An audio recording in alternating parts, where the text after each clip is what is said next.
మిత్రులందరికీ నమస్కారం. Media and జర్నలిస్టులందరికీ కూడా నమస్కారం.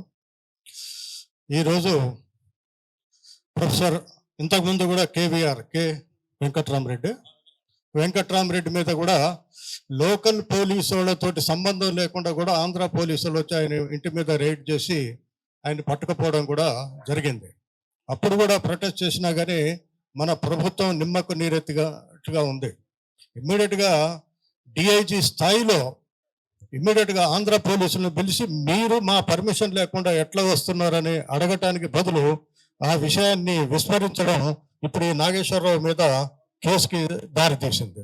ఈ తెలంగాణ వచ్చిన తర్వాత కూడా ఇప్పటికీ ఆంధ్ర వాళ్ళ పెత్తనం ఏ విధంగా నడుస్తున్నది, దానికి కేంద్ర ప్రభుత్వం ఏ విధంగా వాళ్ళకి సహాయ సహకారాలు అందిస్తున్నది మనం కొంచెం చూసినట్లయితే విషయం పూర్తిగా అర్థం చేసుకోవడానికి వీలవుతుంది. ఇప్పుడు ఈరోజు ఇంతకుముందు పృథ్వీ చెప్పినట్టు సాంస్కృతిక దాడి కూడా ఎట్లా మొదలవుతుందంటే, ఇంతకుముందు బాలసుబ్రహ్మణ్యం విగ్రహం ఇప్పుడు కూడా ప్రొటెస్ట్ చేసినా కానీ ప్రభుత్వం పట్టించుకోలేదు. ఈరోజు కేవలం జూబ్లీ ఎలక్షన్ సందర్భంగా ఈ రేవంత్ రెడ్డి ఇచ్చిన ప్రామిస్ ప్రకారం ఇప్పుడు అసలు మైత్రివనం దగ్గర మనుషులు నిలబెట్టడానికి కూడా జాగా ఉండదు. అటువంటి దాంట్లో మొన్న కమ్మ సంఘాలు పోయి అక్కడ ఈ ఎన్టీఆర్ విగ్రహాన్ని పెట్టడానికి చేస్తున్నారు, పెడతారు కూడా వాళ్ళు. అంటే ఇక్కడ తెలంగాణ లోపల ఆంధ్ర వాళ్ళకి ఇప్పటికే హైదరాబాద్ అనేది వాళ్ళ ఆధీనంలో ఉన్నట్టుగానే వాళ్ళు ఫీలింగ్లో ఉన్నారు. ఇప్పుడు ఇక్కడ రాజకీయ ఇంతకుముందు కేసీఆర్ అయినా ఇప్పుడు రేవంత్ రెడ్డి అయినా కానీ ఆంధ్ర పాలక వర్గాలకి అనుగుణంగా నడుస్తున్నారు కాబట్టి వాళ్ళు ఈ రకమైన దాడులు చేయడానికి ప్రయత్నం చేస్తూ ఉన్నారు. ఇంకోటి ఏంటంటే, ముఖ్యంగా ఈ మధ్యన మనకు మోడీ ఆలోచన విధానం తెలుసు, ఏది తెలంగాణ మీద. ఆయన అనేది ఏంటి, తల్లిని చంపి పిల్లని బతికిచ్చారు అనేది తెలంగాణ విషయంలో చాలా స్పష్టంగా చెప్పాడు.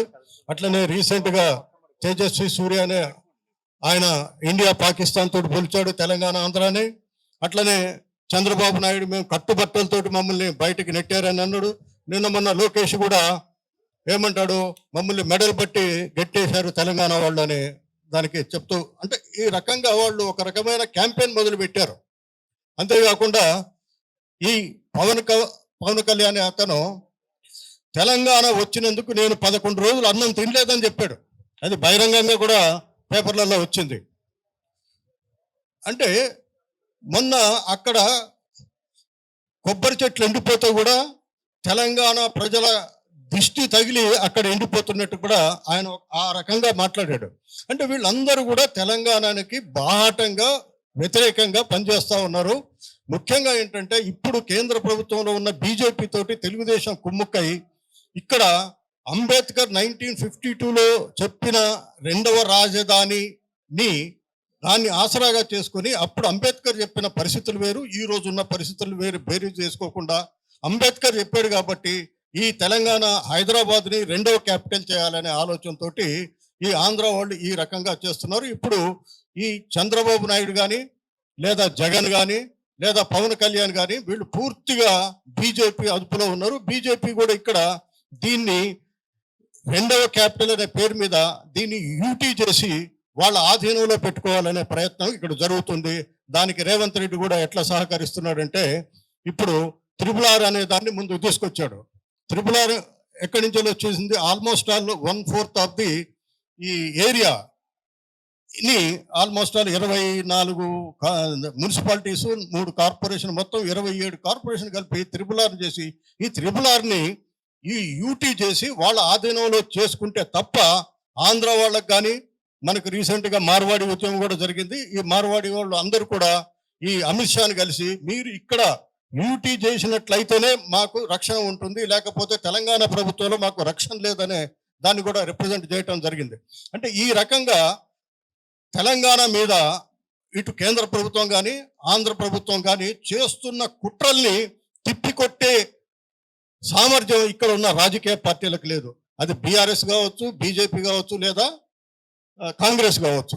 ఇది కేవలం ప్రజా ఉద్యమాల ద్వారానే ఎట్లయితే తెలంగాణను సాధించినామో ఈ పార్టీలకు వ్యతిరేకంగా బీజేపీ అండ్ తెలుగుదేశానికి వ్యతిరేకంగా ప్రజా ఉద్యమాల ద్వారానే హైదరాబాదుని రక్షించుకుంటే మాత్రమే తెలంగాణ రక్షించబడుతుంది.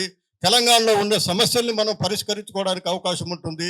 ఈ రోజు కూడా రేవంత్ రెడ్డి బాహాటంగా కేంద్ర ప్రభుత్వంతో సహకరిస్తూ ఆయన ఒక ఇంటర్వ్యూలో చెప్తాడు, ఇది సెకండ్ క్యాపిటల్ అయితే మీకేమైనా నష్టమా అని. అంటే మాకేం లేదు, ఢిల్లీలో ఉండే ఇన్ఫ్రాస్ట్రక్చర్ అంతా కూడా ఇక్కడ కలగజేసినట్లయితే మేము అప్పుడు చర్చకు సిద్ధంగా ఉంటామని చెప్పాడు. అంటే అతను అట్లా దాన్ని క్యాపిటల్ని వ్యతిరేకిస్తానని మాత్రం చెప్పట్లే.